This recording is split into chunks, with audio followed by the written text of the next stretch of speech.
السلام علیکم ورحمۃ اللہ وبرکاتہ۔ الحمد للہ وحدہ والصلاة والسلام علی من لا نبی بعدہ، اما بعد فاعوذ باللہ السمیع العلیم من الشیطان الرجیم۔ بسم اللہ الرحمن الرحیم۔ قل یا عبادی الذین اسرفوا علی انفسہم لا تقنطوا من رحمت اللہ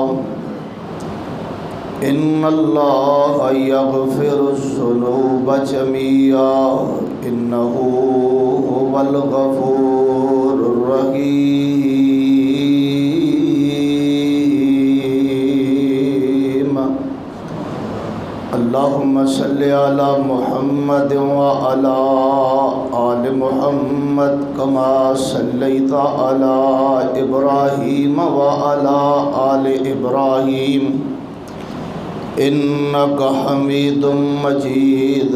اللہم بارک علی محمد وعلی آل محمد کما بارکت علی ابراہیم وعلی آل ابراہیم انک حمید مجید۔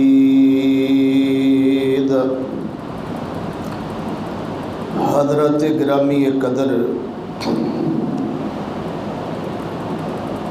بہت ہی زیادہ دل خوش ہویا ہے تھوڑی مسجد کے اندر آ کے، جبکہ میں کافی دفعہ ٹائم دین تو بعد گزارش کی ہے کہ میں جس بات دے اندر اور تھوڑی محبت دے اندر بھائی مختار صاحب دی ہاں کر بیٹھا، لیکن یہ جڑا دن ہوندا ہے کوئی پروگرام دا واض و نصیحت دا دن نہیں ہوندا، لوگاں دا رجحان بازار وال ہوندا ہے۔ تے انہاں نے بہت اصرار کیتا تے میں حاضر ہو گیا، اور آ کے مینوں اس بات دا احساس ہویا کہ اگر میں نہ آندا تو شاید قیامت والے دن اللہ مینوں اس دا سوال ضرور کردا۔ تھوڑی محبت ویکھ کے اور تھوڑی تعداد ویکھ کے یقین جانو دلوں دعا نکل رہی ہے کہ تسی جتنے سارے موجود ہو، اللہ تبارک و تعالی کل قیامت والے دن حضور دے ہتھوں تانوں حوض کوثر دا جام نصیب فرمائے۔ لوگ بازاراں اندر نے، ادھر ادھر اپنے کھیل کود اندر، اپنے مشغولات اندر نے، لیکن ماشاءاللہ ثم ماشاءاللہ نوجوان بھی تشریف فرما نے، بزرگ بھی تشریف فرما نے۔ اللہ تبارک و تعالی تھوڑا جنت دی طرف سفر آسان فرما دے۔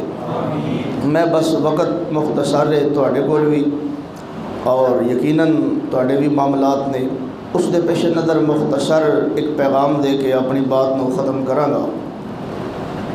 رمضان المبارک الوداع ہو چکی ہے۔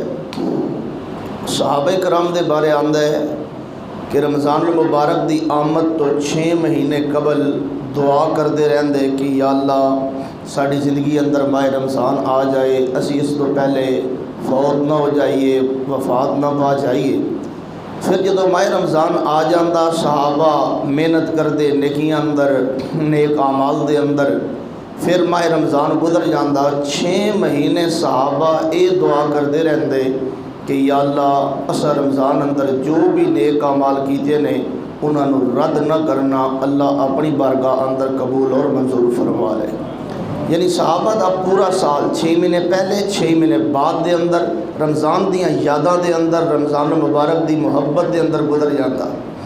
صحابہ کرام ایسے نہیں سن۔ ساڑھے مسلمان نے ماہ رمضان اندر اسلامی لبادہ اوڑھ لیندے نے، اسلام دا رنگ چڑھ جاندہ ہے۔ جو ہی ماہ رمضان الوداع ہوندہ ہے، نماز اندر سستی، ذکر و اذکار اندر سستی، قرآن دی تلاوت اندر سستی۔ مسلمان ایسا نہیں ہونا چاہیے۔ مسلمان ہمہ وقت اللہ اور رسول دا پابند اور فرما بدار ہونا چاہیے. ایک ایک لمحہ زندگی دا اللہ پاک دی فرما برداری دے اندر، حضور دی سنت دے اندر اور قرآن و سنت دی روشنی دے مطابق ایک مسلمان دا گزرنا چاہیے. جو پیغام میں دینا چاہنا، رمضان گزر گیا ہے، الوداع ہو گیا ہے. اللہ ساڑھے سارے دیاں ساریاں نیکیاں اپنی بارگاہ اندر قبول فرمائے. جو سستی ہو گئی، جو غلطی ہو گئی، جو ساڑھے کو محنت اور قدر انج ماہ رمضان دی نہیں ہو سکی جی میں کرنی چاہیے سی، اللہ وہ ساڑھی غفلت معاف فرمائے. میں جو پیغام دینا چاہنا کہ موت دا توبہ دا دروازہ موت تک معلوم یغرغر، جب تک آخری غرغرہ موت دا گلے اندر نہیں آ جاندہ اس وقت تک توبہ دا دروازہ کھلے کہ میرا بندہ موت تو پہلے میرے کو توبہ کر لوے، میرے کو معذرت کر لوے، میرے کو معافی مانگ لوے، میں نو راضی کر لوے. اسی احباب بالخصوص نوجوان طبقہ جوانی دے نشے اندر اور اس وہم اندر کہ حالے میں جوان ہاں، پھر بڑھا ہوں گا، پھر کدے بیماری کوئی لگے گی، پھر جا کے میں نو موت آئے گی. اسی توبہ نہیں کر دے، معذرت نہیں کر دے، معافی نہیں منگ دے. ہر وقت بندے نو اللہ پاک کو معافی منگدیا رہنا چاہیے. رب نو یہ جملے پسند ہی بڑے نے، یا اللہ مینو معاف فرما، اللہ میری بخشی فرما، اے اللہ میں معذرت چاہنا، معافی چاہنا. نبی علیہ السلام نے فرمایا نہیں آخری عشر دے اندر اللہم انک عفو تحب العفو فاعف عنی، اے معافی کو پسند کرنے والے مجھے معاف فرما. تو ہمیں اپنا جائزہ رمضان کے بعد بھی لیتے رہنا چاہیے، محاسبہ کرتے رہنا چاہیے. اس خوش فہمی میں نہیں رہنا چاہیے کہ میں رمضان گزارے ہے نیکیاں اندر، تلاوت اندر، قیام اللیل دے اندر اور سحری افطاری اندر، لہذا ہوں سال میں پورا چھٹی ہے میں جو مرضی کراں. نہیں، اس خوش فہمی اندر نہیں رہنا چاہیے. ایک مسلمان مومن بندہ ساری زندگی بھی سجدے اندر گزار دے، وہ اللہ دے شکر دا حق ادا نہیں کر سکتا. ساری زندگی ایک مہینہ گزار کے صحابہ کرام دی کیفیت ویکھو نا. حضور نو اپنی اکھاں دے نال ویکھیا، نبی دے ہاتھ دے اوپر بیعت کیتی، آپ دے نال جنگاں لڑیاں، آپ واسطے اپنا مال قربان کیتا.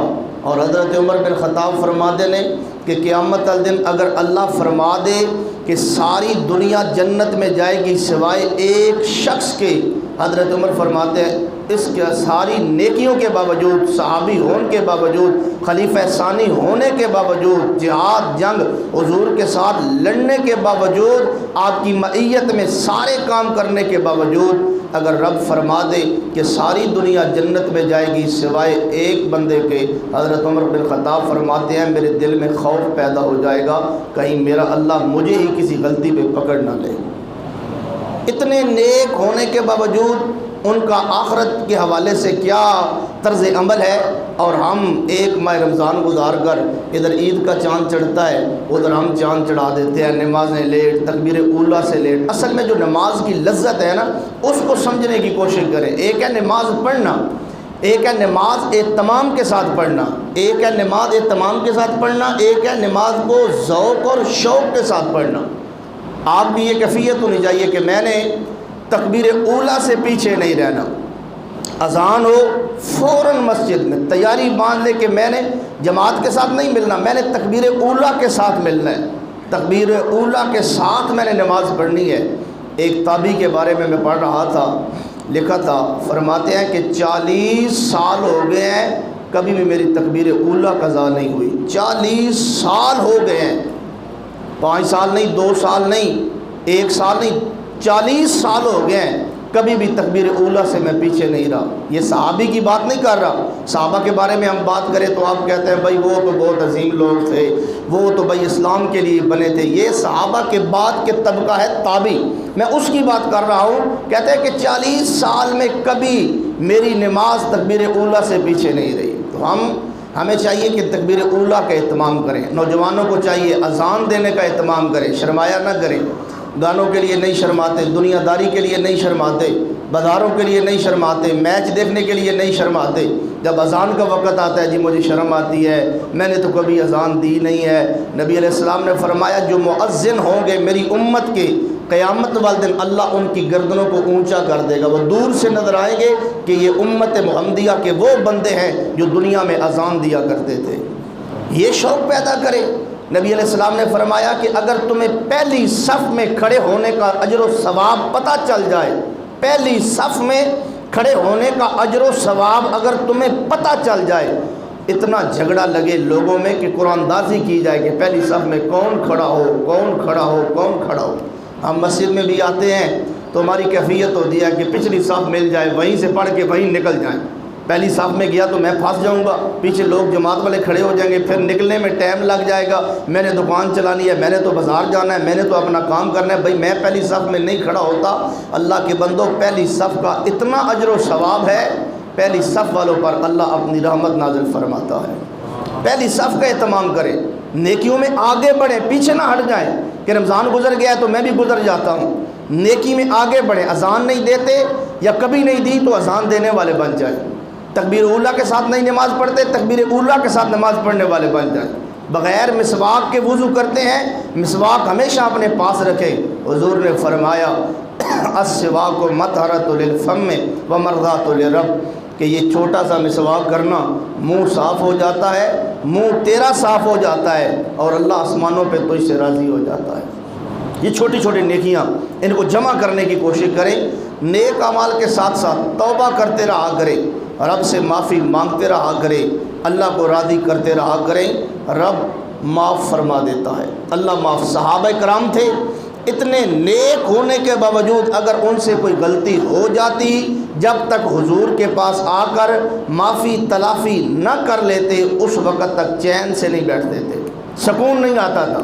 ہم سارے گناہوں کا بوجھ لے کر، سارے گناہوں کا گند لے کر، سارے گناہوں کی دلدل میں رہ کر ہم مطمئن رہتے ہیں، میں نے نماز پڑھی، میں نے حضور کا کلمہ پڑھا، مجھے کون پوچھنے والا ہے، کون سا کسی کو پتہ ہے۔ بھائی دنیا میں تو نہیں پتہ، قیامت کو تو دفتر کھولے گا، قیامت کو تو رجسٹر کھولیں گے، سارے اعمال تیرے سامنے ہوں گے کہ یہ اس نے کیا۔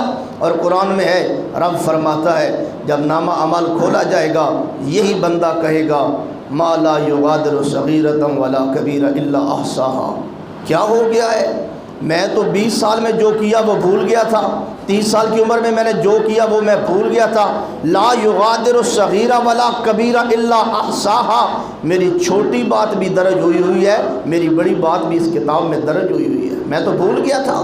تو لہذا دنیا میں زندگی نیک بن کے گزاریں، گناہوں سے بچ کر گزاریں، اچھے اعمال کر کے گزاریں، کسی کا حق نہ کھائیں، کسی کے ساتھ زیادتی نہ کریں، کسی کے ساتھ ظلم نہ کریں، کسی کے ساتھ چلاکیاں نہ کریں۔ نماز کے ساتھ ساتھ ایک مسلمان کا اچھے اخلاق کا حامل ہونا بھی ضروری ہے۔ نماز پڑھی رکھے، بدتمیز پرلے درجے دا ہوئے، نماز پڑھی رکھے، لوگاں نہ زیادتی کرنے والا ہوئے، لوگاں دا حق کھان والا ہوئے، نہیں۔ جہاں حقوق اللہ کا خیال رکھنا ہے وہاں حقوق العباد کا بھی خیال رکھنا ہے۔ اور سن لو، حقوق العباد ایسے ہیں، اگر آپ نے کسی کے غضب کر لی ہے، اللہ بھی اس وقت تک معاف نہیں کرے گا جب تک آپ نے کسی کا حق کھایا ہے اور وہ بندہ آپ کو معاف نہ کر دے۔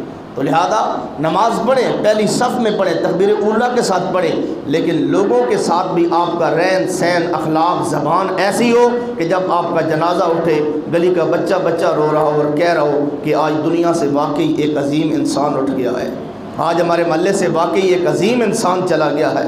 لیکن ہماری کیفیت یہ ہے کہ ہم نمازیں پڑھتے ہیں، دین میں بھی رہتے ہیں، لوگوں کے ساتھ ہمارا رویہ درست نہیں ہوتا۔ توبہ کیجئے، معافی مانگیے، اللہ معافی کو پسند کرتا ہے۔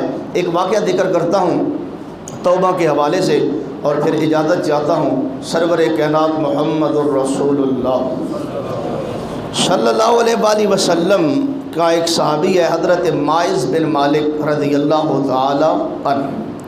اس آیت کے ترجمہ آپ کے یقیناً علم میں ہوگا۔ اللہ پاک نے فرمایا قل یا عبادی الذین اسرفوا علی انفسہم، اے میرے محبوب، یا عبادی میرے بندوں کو کہہ دو، میرے بندوں کو کہہ دو۔ رب نے محبت کی انتہا کر دی ہے۔ ایک بندہ کہتا ہے نا کہ یار تو فلانے علاقے میں جا رہا ہے، میرے بچوں کو سلام کہنا۔ بیرون ملک میں آدمی رہتے ہیں، جاب کرتے ہیں، تو فلاں علاقے میں جا رہا ہے، میرے بچوں کو سلام کرنا، میرے بھائیوں کو سلام کرنا، میرے دوستوں کو سلام کرنا، میرے دوستوں کو۔ اس لفظ میں اپنائیت ہے، محبت ہے، جناب الفت ہے۔ اللہ پاک فرماتے ہیں محبوب قل یا عبادی الذین، اے محبوب آپ میرے بندوں کو کہہ دینا۔ رب کہہ سکتا تھا محبوب اپنے امتیوں کو کہہ دینا، محبوب اپنے صحابہ کو کہہ دینا۔ رب نے قرآن میں کتنی مرتبہ فرمایا اے محبوب اہل ایمان کو فرما دو۔ یہاں رب نے کیا فرمایا؟ قل یا عبادی الذین، اے میرے محبوب میرے بندوں کو کہہ دو، میرے بندوں کو کہہ دو۔ اگر وہ اپنی جان پر ظلم کر بیٹھے ہیں، گناہ کر بیٹھے ہیں، لا تقنطوا من رحمت اللہ، میرا دروازہ ہمیشہ کھلا ہے، کبھی بھی نا امید نہ ہونا، نا امید نہیں ہونا، آ جانا، معذرت کرنا، معافی کرنا۔ ان اللہ یغفر الذنوب جميعا، اللہ اگر ہم آ جائیں صغیرہ گناہ لے کر، کبیرہ گناہ لے کر، کون سے گناہوں سے معافی ملے گی؟ فرمایا یغفر الذنوب جميعا، میں اتنا رحمان ہوں میں تمہارے سب کے سب صغیرہ بھی کبیرہ بھی گناہ اپنی رحمت سے معاف فرما دوں گا۔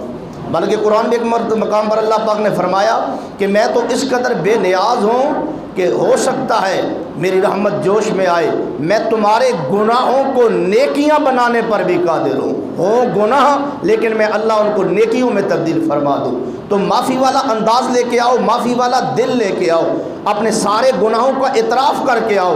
اما عائشہ فرماتی ہیں من طرف ذنبن، جو صرف مسجد میں بیٹھ کے اپنے گناہوں کا اعتراف کر لے، اللہ یہ پاپ میں نے کیا، اللہ یہ گناہ میں نے کیا، اللہ یہ غلطی میں نے کی۔ اما عائشہ فرماتی ہے جو اپنے اللہ کے درمیان بندہ گناہوں کا اعتراف کر لے، صرف اعتراف کرنے کی وجہ سے، اقرار جرم کی وجہ سے، اللہ فرماتے ہیں فرشتوں میرے بندے نے اپنے گناہ تسلیم کر لیے ہیں، اللہ اب کیا کرنا ہے؟ اس کو پکڑنا ہے، سزا دینی ہے، جہنم دینی ہے، کیا کرنا ہے؟ اللہ فرماتے ہیں نانا جب اس نے اقرار جرم کر لیا ہے، ہتھیار ڈال دی ہے، میں رب نے اس کے سارے گناہ معاف کر کے جنت کا وارث بنا دیا ہے۔ تو اپنے رب سے گاہے گاہے رمضان کے بعد بھی معذرت معافی مانگتے رہا کرے، اپنا محاسبہ کرتے رہا کرے۔ حاسبوا قبل ان تحاسبوا، اپنا محاسبہ خود کرو اس سے پہلے کہ تمہارا محاسبہ کیا جائے، اس سے پہلے کہ تم سے یہ ساری باتیں پوچھی جائیں، سوال جواب کیا جائے، تمہیں پکڑا جائے۔ تو معذرت معافی رب کو بہت پسند ہے، اور اللہ تبارک و تعالیٰ کی ذات اتنی بے نیاز ہے، اگر آپ اپنی غلطیاں مجھے بتائیں گے نا، میں بوجود عالم ہونے کے کسی ایک دو مقتدیوں کو بتا دوں گا یہ فلاں بندہ ہے نا ایسا ایسا ہے۔ اگر میں اپنے جرم آپ کو بتاتا ہوں تو انسان کی فطرت ہے آپ دو چار بندوں کو بتا دیں کہ ہمارا مولوی ایسا ایسا ہے، رسوا کرنے کی کوشش کریں گے۔ رب فرماتا ہے مجھے جتنے مرضی اپنے گناہ کاؤنٹ کروا، لکھوا، گنتی کروا، اللہ فرماتا ہے میں معاف بھی کر دوں گا اور کسی دوسرے کو پتہ بھی نہیں چلنے دوں گا۔ قیامت کو یہ نہیں ہوگا کہ بندہ آئے گا اللہ فرمائے گا تو وہی ہے نا تیرے گناہ میں نے معاف کیے تھے، نہیں، بغیر حساب کے، بغیر کسی روک ٹوک کے رب فرماتا ہے جب تو نے دنیا میں مجھ سے سلو کر لی، معذرت کر لی، معافی مانگ لی، میں نے تیرے سارے گناہ اس رجسٹر سے ہی مٹا دیے ہیں، بلکہ اس رجسٹر میں گناہوں کی جگہ میں رب نے نیکیاں تحریر فرما دی ہیں۔ تو آؤ معذرت کیجیے۔ ماعز بن مالک رضی اللہ تعالی عنہ نبی علیہ السلام کے پاس آئے، کہتے ہیں یا رسول اللہ صلی اللہ علیہ وسلم مجھے پاک کیجئے، مجھے صاف کیجئے۔ آپ نے فرمایا صحابہ یہ ماعز کو کیا ہو گیا، کیا کہتا ہے؟ کہتا ہے مجھے پاک کیجئے گناہ سے۔ آپ نے فرمایا جا چلا جا، 2 مرتبہ آیا، 3 مرتبہ آیا، صحابہ سے غلطی ہو جاتی، گناہ ہو جاتا، بے چین ہو جاتے کہ کب ہم سے یہ گناہ کی جان چھوٹے، ہماری معذرت قبول ہو۔ اور آپ سے بھی جب گناہ ہو جائے قرآن میں اللہ فرماتا ہے کہ فوراً توبہ کیا کرو۔ اور ایک بات سن لو، شاید آپ نے آج تک سنی نہ ہو یا سنی ہو تو ان سنی کر دی ہو، جب مومن بندہ کوئی غلطی اور گناہ کرتا ہے اس کا فوراً گناہ تحریر نہیں کیا جاتا۔ مومن مسلمان بندہ جب گناہ کرتا ہے اس کا گناہ فوراً نہیں لکھا جاتا۔ اللہ پاک فرماتے ہیں فرشتوں قلم ہاتھ میں رکھو، گناہ اس کا یاد رکھو، ابھی تحریر نہیں کرنا، لکھنا نہیں۔